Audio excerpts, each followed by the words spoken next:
Hey, what is up everyone, Ollie here. So I've been using the iPhone 11 Pro since its release date back in September. I've been using it as my main daily phone since then, and I wanted to give you my long-term review of it. So I went with the standard iPhone 11 Pro in space grey.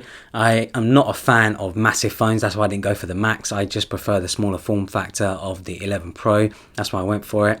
Went for it in space grey. I just like the space grey look. I like that sort of monochromatic, minimalist sort of look with it. And I also went for the 64GB model, mainly because I don't actually need all that much storage. I use iCloud storage to back up my photos and videos, and that's all I need. iCloud storage is very cheap, very affordable, and I just didn't need one of the higher capacity models. With the iPhone 11 Pro, I think the main selling point and the thing that Apple were marketing most was the cameras. That triple camera setup that you have in the back. You have the ultra wide, you have the standard, and you have the telephoto. And I can definitely say the cameras on the iPhone 11 Pro are just absolutely fantastic. The pictures, the videos, everything that it can do is just brilliant. It's pretty amazing that they can pack so much into a small device like this, something that just fits in your pocket. I used to carry around a Micro Four Thirds camera quite a bit, and now that the iPhone 11 Pro has such a good camera, I don't actually use it that much. I don't actually use my Micro Four Thirds camera that much.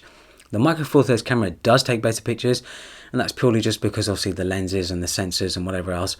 But the iPhone can also take really great pictures, and I think when it really comes down to it, I prefer just having sort of such a small compact phone in my pocket, and using that for pictures rather than having to carry around another camera just so I can get good pictures. I was very pleased that Apple included a ultra wide angle lens on the iPhone 11 Pro, mainly because obviously competitors were doing it. I used it on the Samsung Galaxy S10 and I just loved it. So I was really pleased that they included it on the iPhone 11 Pro. And the ultra wide angle pictures that you can get with it are just brilliant. I think they just look fantastic. The pictures that come out of the ultra wide angle lens aren't as good as the standard camera. They're not as sharp, and there can be a bit of noise in the dark areas, especially when you're taking pictures in low light.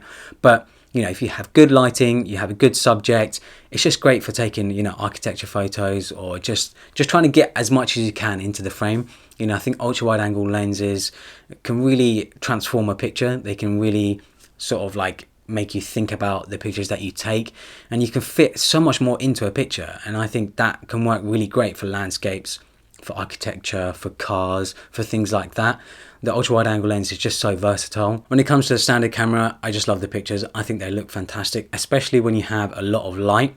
You can get very sharp images, and I think it just takes some great pictures. The pictures themselves are also usually very natural, and Apple do a very good job of the white balance and making sure everything across the frame just looks color accurate. I think their software that they use does a really good job of that. With the pictures being quite natural looking, they can also look a bit flat, but that's where I usually take it into Lightroom or Visco, and I usually slap on a filter, up the brightness, maybe up the shadows a little bit, add a bit of sharpness, and I think it can really make the image pop. I think Apple do a very good job of just providing you quite a raw, natural image, which you can then take into a photo editing app and make it look the way you want. The video capabilities of the iPhone 11 Pro are just the best. I don't think there is anything else out there as good as the iPhone 11 Pro when it comes to having the best sort of video capabilities in a smartphone. Apple have just done such a good job with the camera when it comes to video.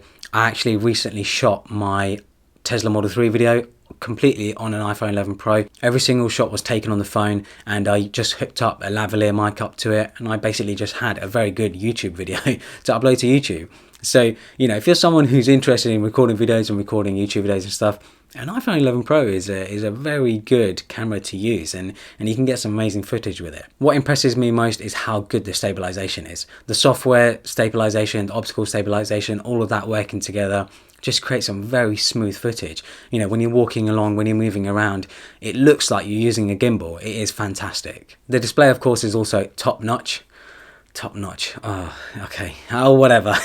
But yeah, the display is fantastic. The HDR content, the brightness, everything, it just looks great. It isn't as high resolution as some competitors out there, but when you get to a sort of point when it comes to resolution, it is very hard to distinguish until you basically put the phone right up against your face.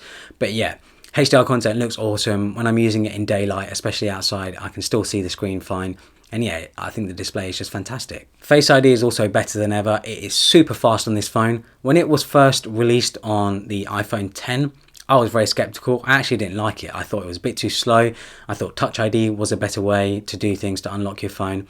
But you know, 2 years now since they've introduced Face ID, and it is just so much faster. It is more convenient, and I like it so much that I wish it could be used on things like the MacBook and the iMac or whatever else. Imagine opening your MacBook or your iMac, or just turning it on and logging in just using Face ID. Battery life is also better compared to the previous iPhone XS. There is a bigger battery in there, and Apple are saying you get on average an extra hour of battery life, and I can definitely say that's true. I'm getting a day of use easily out of the phone. You know, I can use it from say 8 a.m. in the morning till 10 p.m. in the evening, 11 p.m. in the evening, and I'll probably have around 20% left, 10% left, somewhere around there. So you can easily get through a day with it. And I think if you are very conservative and you know, you just use your phone, you know, just very little here and there, you could probably get 2 days out of it. I wouldn't be surprised. And I can only imagine that the iPhone 11 Pro Max has an even better battery life. The battery life did used to be a downside of iPhones in the past, but Apple have improved it and it is much better now. But really, when it comes down to it, those are the major changes when it comes to the iPhone 11 Pro compared to the iPhone XS. Phones are getting so good these days that you know, you only get incremental updates to things like the display, the battery, the processor, things like that. They are definitely noticeable though, but they're very little updates. You know, there haven't been any sort of major leaps forward when it comes to smartphones and stuff. The only major leap forward, I guess, is when it comes to folding phones and folding displays and dual phones and things like that. One of the things I would definitely like to see is a high refresh rate display. You see competitors like OnePlus, like Google, including high refresh rate screens in their devices, and they just look fantastic. Apple do have a high refresh display in the iPad Pro, 120Hz display, and it is so smooth. It is just incredible.